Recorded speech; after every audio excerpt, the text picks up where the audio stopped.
Herkese selamlar arkadaşlar. Hepiniz YouTube kanalıma ve yeni videoma hoş geldiniz. Biliyorsunuz daha önceki vloglarımda söylemiştim. Videolarım birazcık uzun ve sonu başı belli olmayan vloglar. Çünkü hadiler dönemidir, koşturmacalardır, düzenlemedir, odur budur derken hiç videolarıma bakamadım. Bilmeyenler için tekrardan açıklama yapıyorum bu arada. O yüzden bu videolarım birazcık karışık oldu. Şimdi bir video editlemeye başladım fakat videonun başlangıcı yok. Ben bir başlangıç yapayım dedim. Umarım severek ve beğenerek izlersiniz. O zaman videomuzu izlemeye geçelim.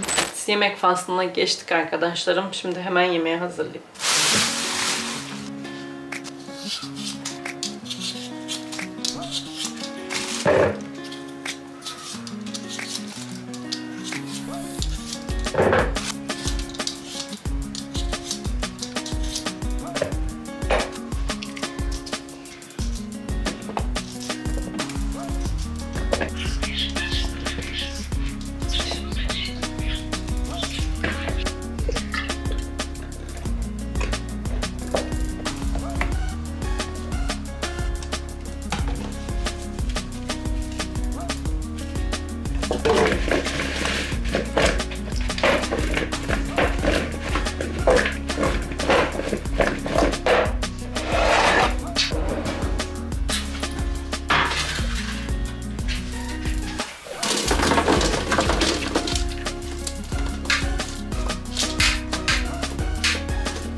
Evet arkadaşlar, patateslerim fırına girdi.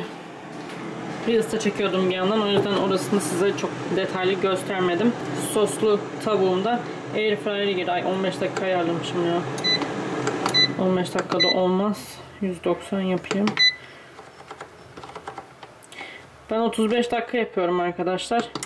Bakıyorum pişme şeyine, pişmişse çıkartıyorum. Günaydınlar arkadaşlarım. Bugün yeni bir gün. Ben şu anda kalktım. Cumartesi günlerden de. Hakan hala uyuyor. Onu dedim ki birazcık geç uyandırırım. Şöyle bir yarım saat 45 dakika sonra falan uyandırırım. Bir şeyler hazırlayıp. Şimdi buzluk hazırlığı yapıyorum arkadaşlar. 2 kilo pazardan, 2 kilo da burada yoldan geçen satıcılardan taze fasulye almıştım. Şimdi onları yıkadım. Ve bir porsiyonluk, bir yemeklik buzdolabı poşetlerine koyuyorum. İçlerinde dondurulmuş domates rendelerim vardı. Onları koyuyorum. İkisini birlikte koyacağım. Pişirirken de ikisini birlikte atacağım hemen yemeğin suyun içerisine. Pişirirken de ikisini birlikte pişireceğim. Hemen size de kamerayı açayım dedim. Bir tane poşet yaptım. Onu ben işte bir şeyler izlerken hemen doğradım. Bugün onları hazırlayayım çünkü daha geç olursa taze fasulyeler bozulabilir diye artık bugün halledeyim dedim. Hadi gelin size de göstereyim. Şöyle arkadaşlar bir poşetimi hazırladım hemen. Şimdi bunları sıra sıra şurada yıkıyorum. Bir poşet olacak kadar, işte şu kadarların. İçerisine domatesi de koyup o şekilde buzluğa göndereceğim. Hadi gelin birlikte yapalım.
tane hazırlamıştım. Şöyle 4 tane daha hazırladım. Bunlar zaten bize her türlü yeter arkadaşlar. Bütün kış. Şimdi bunları da buzluğa götüreyim. Taze fasulye faslımız da kapanmıştır bu şekilde. Arkadaşlar A101'den sipariş vermiştim. Şöyle siparişlerim geldi. Onları size göstereyim dedim. Öncelikle ben sodayı böyle 20'li alıyorum. Dolaba diziyorum. Gece işte yemekten sonra falan, böyle yemekten 1 saat sonra falan içiyorum. Şimdi sodam bitmişti. Hemen koyacağım. 1 saat sonra falan içerim. Tam buğday unlu yaprak galetalarım bir tane kalmıştı. Böyle yedekledim. Bu Cafex Gold. Birkaç kişi bu kahvenin güzel olduğunu söylüyordu. Merak ettim, bir alayım deneyeyim dedim. Soğuk kahvelerde falan granür kahve kullanıyorum ya. O yüzden bir aldım.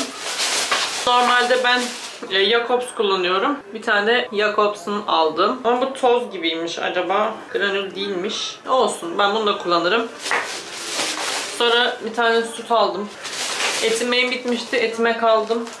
Ve şöyle tam yağlı beyaz peynir aldım. Bunu da kahvaltı için kalem böreği yapacağım, söylemiştim. Onun arasına koyacağım. Buzluğa atacağım onları da. O yüzden böyle bir beyaz peynir aldım. Bir şey daha almıştım ama o gelmemiş. Yokmuş yani. Ama ne olduğunu inanın bilmiyorum. Bana bildirim geldi. Bir eksiklikten, hani stok olmadığından dolayı eksiltilmiştir diye. Ama siparişte de eksik gözüküyor. Yani neyin gelmediğini bilmiyorum şu anda. Böyle arkadaşlar. 320 TL tutmuş hepsi. Size de göstereyim dedim. Bu arada size akşam yemeğimi göstermedim arkadaşlar. Taze fasulye yaptım. Bugün biliyorsunuz ki çok yapmıştım. Yaklaşık 7 tane bugün yaptım. Daha öncesinde de bir 3 paket daha yapmıştım galiba. 10 tane var. Yani 10 tane bize zaten fazla. Hazır bugün bununla uğraşmışken yemek olarak da taze fasulye yapayım istedim. Ve şöyle buzlukta milföylerim vardı. Milföylerimi yaptım. Kaşarlı milföy yaptım Hakan'a. 2 tane daha var yanında salonda. Salona aldı onları, ara ara yiyor. Bir de bu kaldı. Başka bir şey istemedim. Ben pilav ya da makarna da yapayım dedim ama istemedi. Bu akşam yemeğimiz de böyleydi. Ben de zaten taze fasulye ve yoğurt yedim. Başka bir şey yemedim. Şimdi yukarı çıkıyorum. Kardeşim ve arkadaşları yukarıdaymış. Gidelim onlarla biraz oturalım.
Arkadaşlarım biz pazara gittik geldik. Size aldıklarımı göstereyim. Şöyle 16 tane dolmalık biber aldım. Bunları doldurup buzluğa atacağım arkadaşlar. Hakan yiyor sadece, ben sevmiyorum.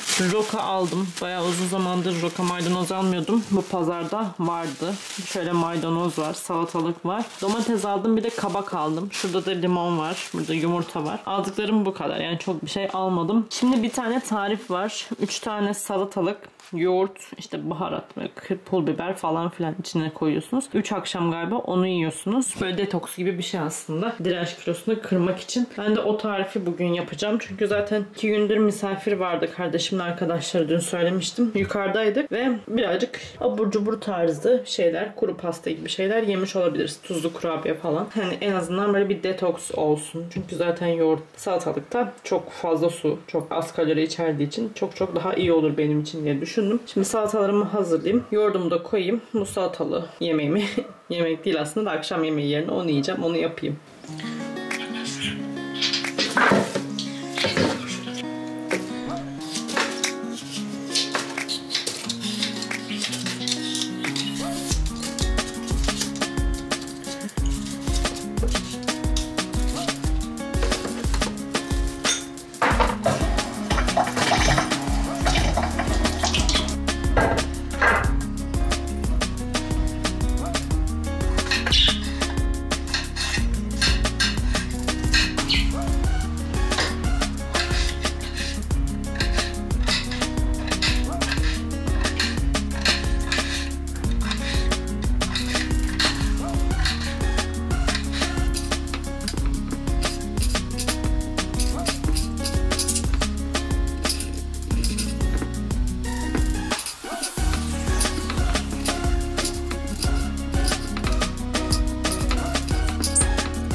çık sonra bağırıyorsun.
Herkese selamlar arkadaşlar. Bugün yeni bir gün. Yine bu videoda nerede kaldığımı, ne yaptığımı, ne çektiğimi hiçbir şekilde hatırlamıyorum. Çünkü yaklaşık olarak bir 4 gündür falan video çekmiyorum arkadaşlar.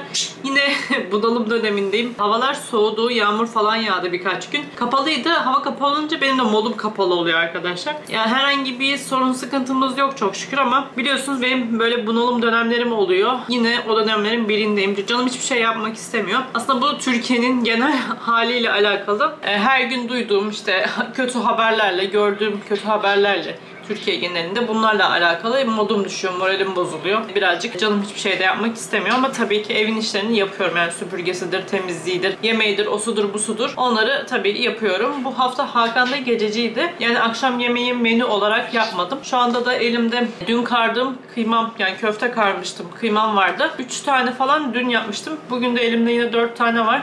Onları da airfryer'a attım. Onlar da şu an olmak üzere. Alışveriş yaptım arkadaşlar. Yapmışken size de göstereyim dedim. Hem böyle videoyu da devam etmiş olurum bu vesileyle diye düşündüm. Yulaf ezmesi aldım. Normalde biliyorsunuz ki Elif Elif'inkini alıyorum. BİM'de ya da A101'de Elif Elif kalmamıştı. BİM'de kendi markası da yoktu. Böyle A101'in yulaf ezmesini aldım. Birch markasını. Geçen gün de almıştım denemek için. Hiçbir farkı yok arkadaşlar Elif Elif'le. Sadece fiyat farkı var. 12 TL kadar falan.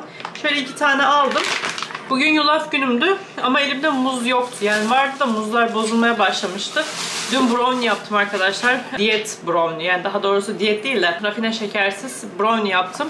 Ama tarif o kadar kötüydü ki Instagram'da paylaşıyorum. Eğer beni oradan takip etmiyorsanız hemen şuraya bırakacağım. Oradan da beni takip edebilirsiniz. Gerçekten çok kötü oldu tadı. Attım hatta biraz önce. Yiyemedim arkadaşlar. Aşırı derecede acı bir kakao tadı vardı. Hiç tatlı adına bir tat yok yani. Yediğime pişman oldum yaptığıma da. Böyle 2 tane pirzola aldım. Onları da buzluğa atacağım. Yarın öbür gün. Bugün günlerden çarşamba. Yarın ve öbür gün de tavuğu yerim diye düşündüm. Hakan yok ama gündüz üşeniyor arkadaşlar uyanınca markete gitmeye. Ben de böyle gelirken fırından ekmek aldım. Yarın üşenmesin, yesin diye. Yemiyor sonra. Şöyle muz aldım. Dediğim gibi yulaf günümdü bugün. Muzum yoktu. Kuru üzümle yapıyorum ama aşırı tatlı oluyor kuru üzümle de. Kuru üzümle yapmak istemiyorum. BİM'de de muz gördüm. Alayım böyle 4 tane dedim. Böyle birkaç tane almak daha iyi oluyor. Şu anda bana hafta sonuna kadar gidecek. Hakan da yer diye. Normalde bana 2 tane yeterdi. Hakan da yer diye 2 tane daha aldım. Kayısılı falan bitki çayı aldım. Size daha önce söylemiş miydim hatırlamıyorum. Böyle bazı şeyleri aklımdan geçiriyorum. Diyorum ki bunu videoda söyleyeyim ama sonra aklımdan geçirdim yani. Söyledim mi söylemedim mi onu hatırlayamıyorum. Büşra Pektaş'tan görmüştüm arkadaşlar. Söylemiş olabilirim. Söylediysem tekrardan söylüyorum. Kusura bakmayın. Kiraz sapıyla kayısı çayını karıştırıp içtiğinde gerçekten ödem attırıyor falan demişti. O da muhtemelen benim yaşadığım şeyi yaşadı. O yüzden ondan bir deneyim dedim. Zaten elimde de vardı. Karıştırıp içmiyordum tek tek. Normalde işte limonlu su, sıcak su limonlu olanı içiyordum bir süredir. Bir süredir yeşil çay içiyordum. Şimdi dedim ki elimde bunlar varken bir deneyeyim. Hazır Büşra Pektaş'ta da duymuşken bakayım dedim nasıl oluyor. Bir içtim arkadaşlar. Sabah içtim. Akşam böyle akşam üzeri 3'ten 4'ten sonra karnıma inanılmaz kötü bir sancı giriyor. aşırı derecede ağrıyor ve böyle üşütmüşsünüz gibi bir ağrı, öyle bir sancı. Gerçekten ödem falan attırıyor yani, bu bir kesin, ama uzun sürede tabii ki kullanılmaması gerekiyor. Çünkü vücuttaki suyu da muhtemelen hızlı bir şekilde attırıyor. Ben de ilk kullandığım gün hani kayısıyla kiraz saplıyı karıştırıp kullandığım gün bayağı bir sancı, karın ağrısı falan çektim. Bu sebeple de dedim ki ikisini karıştırmayayım, tek tek içeyim dedim. Bir gün kayısılı çaydan, bir gün kiraz saplı olan çaydan içiyorum. Bu arada onlar tek tek de olsa yine hafif böyle karında sancı, ağrı yapıyor. Şöyle bir tane kayısılı aldım. Az kalmışlardı, bitiyordu. Kiraz saplı Bim'de yok. A101'de de 10'lu var. Neden 10'lu bilmiyorum yani. Bunlar 20'li normalde. Cevizim bitmişti. Ceviz aldım. Ve Hakan gece mısır yiyor arkadaşlar. A101'in mısırını beğenmiştik. Daha önce biz Bim'in falan da denedi Hakan yani. Ben çok yemiyorum ama onu beğenmedik. Patlamasını falan bayat geldi bize. A101'den alıp onu deneyelim dedik. Onunkini beğendi. Böyle gece geldiğinde televizyon falan izliyor. Dün gördüm, sabah karşılaşıyorum bulaşık manzaralarıyla. Gece film izliyor işte geldiğinde, dediğim gibi. Mısır patlatıyor yanında. O şekilde vakit geçiriyor. Ben de dedim ki alayım bari. Mısır bitmişti. Onu da şimdi kabını dolduracağım. Bunları da yerine koyayım. Süpürgemi çıkardım arkadaşlar. Şurayı bir süpüreceğim. Bugün hiç süpürmedim. Yerlerde kırıklar falan var. Onları bir süpüreyim ki rahat rahat gezineyim. Öyle ayağıma bir şey batınca biliyorsunuz ki uyuz oluyorum. İnşallah bundan sonra devam edeceğim vloglarıma. Yani böyle çok farklı şeyler olmayacak arkadaşlar. Rutin şeyler olacak ve hani bu rutin şeylerden dolayı aslında gelen kötü yorumlar da beni birazcık böyle video çekmekten itiyor. Ama aşırı derecede güzel yorumlar da geliyor. Instagram'dan da videolarıma yorum yapmayıp hani Instagram'dan da video paylaştığım, haberini duyurduğum storylere de çok güzel şeyler yazıyorsunuz. Çok teşekkür ederim. İzlediğinizi biliyorum. Hepinizi buradan öpüyorum. Çok iyi düşünen çok kişi var. Yani güzel yorumlar yapan çok kişi var. Kötü yorum yapan da şöyle bir iki tane arada böyle çıkıyor. Onlar insanın modunu gerçekten düşürüyor. Ama bu benim sevdiğim bir iş arkadaşlar. Yani seviyorum. Bunda ileri gitmek istiyorum. Allah nasip kısmet eder inşallah. Bana da güzel yerlere gelmeyi. Hani böyle çok bırakacağımı düşünmüyorum aslında. Şimdi videolarıma bakacağım. Bilgisayarı bir aktarayım. Videolarıma bakayım. Bu videonun uzunluğu ne kadar oldu hiç bilmiyorum. Ama sizinle birlikte süpürgede hemen şöyle bir rutin süpürge yapacağım. Zaten ev kirli ya da pis değil. Sadece yerlerde kırıklar var. Her gün süpürme yapılıyor ama tek tek böyle detaylı bir temizlikte yapmak istiyorum aslında. Böyle mutfak dolaplarının falan bir parmak izleri var, görüyorum. Onları temizlemek istiyorum. Banyoyu falan temizlemek istiyorum ama işlerim oluyor. Biliyorsunuz ki butik işleri var. Hani kardeşimle birlikte bir iş kurmuştuk diye sizlere de söylemiştim. Sizinle de paylaşmıştım. Onların paylaşımlarını, çekimlerini falan filan yaparken işte kargolamasını yapıyoruz. Onları gönderiyoruz falan derken zamanımın çoğu oraya gidiyor. Bu kısımda da hani bu kısma size ayırdığım kısımda da arkadaşlar neler yapıyorsam onları çekmeye çalışıyorum. İnşallah hoşunuza gidiyordur. İnşallah siz de beğeniyorsunuzdur. Ben şimdi aldıklarımı yerlerine koyayım arkadaşlar. Sonra hemen bir süpürge yapalım. Sonra da zaten yemeğim hazır olmuş olacak. Yemeğimi yerim. O zaman hadi süpürmeye başlayalım.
şekilde arkadaşlar. Şurada domatesler aşağıda kaldı. Akşam yemeğim bu şekilde. Şimdi gidip yiyeyim. Saatlerimiz çünkü 7:30 oldu. Daha fazla gecikmesin.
Evet, temizliğim bitti arkadaşlarım. Mutfağım tamamlandı. Şöyle koridoru da temizledim, süpürdüm, sildim. Gördünüz zaten.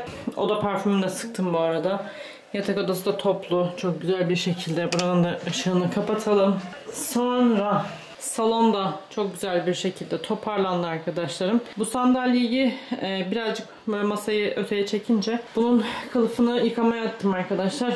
Sandalyeyi de sildim gördüğünüz gibi. O şimdi bir yıkansın.